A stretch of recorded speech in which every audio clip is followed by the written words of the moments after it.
Hello Virgo, welcome to Karma on Deck. I'm Karma, of course. Let's do your reading for the week of January 29th through, February 4th. Yeah, that went fast. We have Mercury retrograde coming up on the 17th, so woohoo. No shadow period yet on that. I'll have to look it up. So let's take a look and see what's going on in your world, Virgo. I am nice and set up. I've got all this elbow room. And my stuff doesn't have to move around anymore. Karma is home. So let's take a look and see what's going on in your world, Virgo. Let's get started. First thing that pops up, Two of Cups. Ooh, Wheel of Fortune. Hierophant. The Emperor. And the Fool. Wow, that's a lot of power moves right there, Virgo. So if you've got some really powerful energy going on in your world, in your little snow globe of life, I do see the Two of Cups, so I don't know if love is on your mind or if you're feeling as if you have some balance to attain. The remaining four cards are majors. So if you look at this, Wheel of Fortune is fate, Hierophant's learning, Emperor, you being independent, individual, singular. So depending on how you're reacting within your relationships and in your life right now, this is telling me that you're pulling some strong leadership moves. Emperor being very outward focused and direct. And the Fool card's all about opportunity. So if you're feeling as if you're coming up on a crossroads, this is a strong indication that it's time for you to step into some leadership. So here's what's true about the Emperor. The Emperor is one that rules alone. It's one that doesn't require anybody's input. You don't feel like you need to collaborate with anyone or talk to anyone. So if you're coming up on a period in your life where you feel as if it's time to take leadership, these are strong clues that it's about that opportunity. So when we look at the Fool card, I like to say it's like Wizard of Oz. It's like Dorothy coming up on the Scarecrow, and you're the Scarecrow, and you're trying to decide whether you want to go on this journey or not.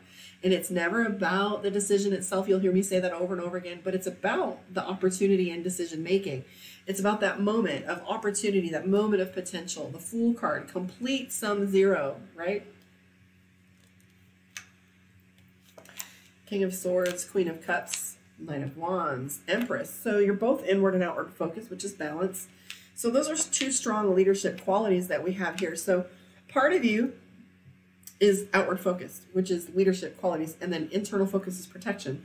So you're taking some time to build your foundation and protect yourself as well. That's a very strong balance. We also see the Queen of Cups here, which is all about emotional mastery. So the King of Swords is in decision making. This is how you are saying very definitively what it is you need to do next. It's also about winning. The victory card here is the King of Swords. It's all about having won the war or won the battle or won the thing. So there's attainment when you win a court case. There's attainment when you get a job, like, what do you call that, a bid? When you put a bid out and you get your job in play, and now you have to go actually do the work. So it's kind of an exciting time for you. I do see some things happening for you work-wise. We have the Eight of Wands. The Eight of Wands plays with speed. That's all about, it's always my card that comes up when I talk to someone about a vehicle. But the Eight of Wands is about speed. So things are about to take off for you. So pay attention to the different moving parts that are going on in your life right now. Because what's true is there may be some investments going on. There may be something coming out of pocket, because I see it here. But then I'm also seeing the Page of Swords. This is a warning for you to not be impulsive. It's time for you to rely on that Emperor and be the leader and not rush into things. I do see some indecision, which can present a little bit of a problem, because if indecision shows up and you play with fear, you end up sitting on that 6 of one, half dozen of the other thing. So you're trying to find that perfect balance between the two. So we have the Two of Swords, indecision, okay? Analysis paralysis right now for you, Virgo, so don't get too caught up in the what ifs. Trust yourself. You've already got your leadership skills. You've already won the case. You've already got everything in place already. You're just about to make this investment, but it's a terrifying place to be when you feel as if, you know, the world is riding on a next decision. We do have the Hermit card. So here's the last clue to what's going on with you, Virgo. I feel like there's a lot of moving parts going on in your life. And as you're trying to design the next moving steps, you are to rely on your own counsel. The Hermit here is telling me that you've kind of kept some of these things close to the chest, I think, too. Your decision-making, your ideas. It's part of you is like, it's too big, no one will believe me, or it's sounds crazy, or it's Just something I don't want to share with anyone yet until I've got it fully formed. So you've got a lot going on. That's kind of beautiful. So notice too, though, if you're having any fear mentality, that scarcity mentality, but if you look at your cards, there isn't anything dangerous, so to speak, going on with it. The only thing dangerous is your mindset. So when you have that, I'm going to use that as your title. So the Two of Swords is your indecision. It's your split decision. It's your 6 of one, half dozen of the other. Don't weigh and measure. If it's not a resounding yes, it's a definite no. So make sure you balance yourself on the right data. Make sure it's a decision that isn't based on the heart. And it's based on clear facts that you can prove. Because right now, you got to rely on your own counsel. So if you can set yourself up to have the right kind of data, you can make the right decisions. There's some big stuff going on with you, Virgo. Holy shit. So let's take a look and see what's going on with you, with your new relationships per you. And see how you're playing out in your family, your work, your relationships, and the peoples in your life. You ready? And how have you been? Talk to me. Did you miss me? All right, ready? Relationships. 3 of Swords, miscommunication. 3 of Pentacles. What are you doing online? 3 of Pentacles often means online, social media, internet searches, Googling somebody, Googling something. Are you relying on social media for your interactions lately? I do see the Ace of Wands, so a decision is being made.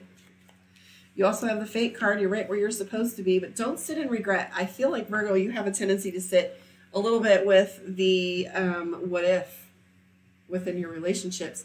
There's a lot of what if going on with you, Virgo. And it's so overwhelming at times because you feel like you have some miscommunication going on, or you don't feel like you're communicating with people as you wish you were. You wish you could. What did I do? Turn them upside down. I did.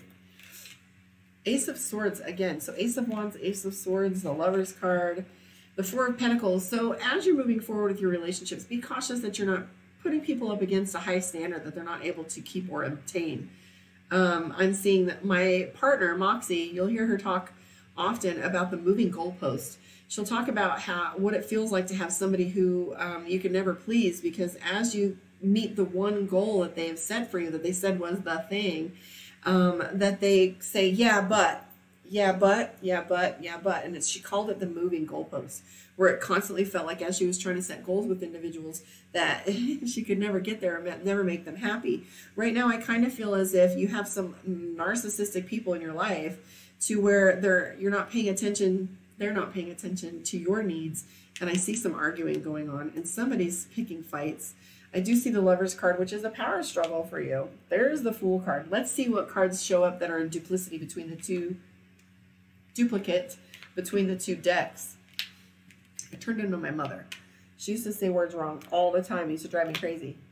But I do it. I do it. There must be something in the way our brain is wired. Okay, so moving forward, I do see that there's some celebration coming up for you that might be your Valentine's, right? However, I do see 7 of Cups. Virgo, you're all in your head about your relationships right now. Step back a little bit and take a good look at how people are really showing up instead of how you want them to be. You've got a little bit of fantasy going on with your people. You're holding them to a standard they just can't attain. And quite possibly, you're wanting more than they can give. I do want to say that the 7 of Cups shows me that you're a little overwhelmed with a lot of influence of other people and their needs right now. But notice that we do have the Fool card, so there's a lot of changes going on there. Love and money is the same energy. So you have the Fool, which has a lot of opportunity. I wouldn't kick yourself too hard, though, because these aren't all that terrible of cards. All it boils down to is decision making. If you look up here, we have the Ace of Wands and the Ace of Swords. So both work and money are requiring you to be decisive and definitive as well. I do see that you're concerned that individuals aren't being honest with you because we have the 4 of Pentacles. Just be sure not to poke the beast too much because we have the 3 of Swords, which is miscommunication. So I feel like as you're playing with the interrelationship dynamics, that your instincts have been off and you're trying to get back to that because before now, you've been pretty spot on with how to navigate these relationships. I do see that it's all going to turn out just fine right now. Just get out of your own head. I am going to pull a card for you from Divination of the Ancients. So let's see what Spirit has to say to you.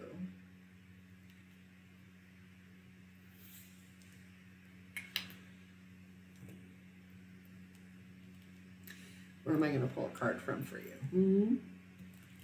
Right here. The Ogam, nature.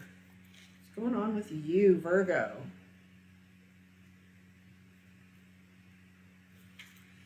All right, kids. Nature. The mystery of the old ways beckons. So what old ways are calling to you right now? Okay. Tap into the ancient wisdom of the ancestors and connect with the magic of nature. Embrace the delicious warmth of the sun. Breathe in the purity of the air. Feel the earth under your feet and cleanse yourself in streams and rivers. Remember, you are part of the natural world. Through your lifetimes, you have accumulated great knowledge. Now seek the wise teaching of the trees. I've never understood this card. But perhaps, Virgo, you'll tell me why it's important to you. They are the wisdom keepers who have stood by silently, witnessing every detail of passing centuries. Spend time outside with those gentle giants. They hold the keys to your past. Allow them to unlock the remembrance you hold deep within. You are ready to be unleashed. My hand doth run across the bark of tall trees standing tall and stark. Memories of old, now rebirth, ancient signs, answers unearthed. Figure out what that's all about, Virgo. Let me know. If you want a one-on-one with me, come find me, karmaondeck.com. Let me know where you are in the world. And of course, like, subscribe, and share. And I will see you guys next week.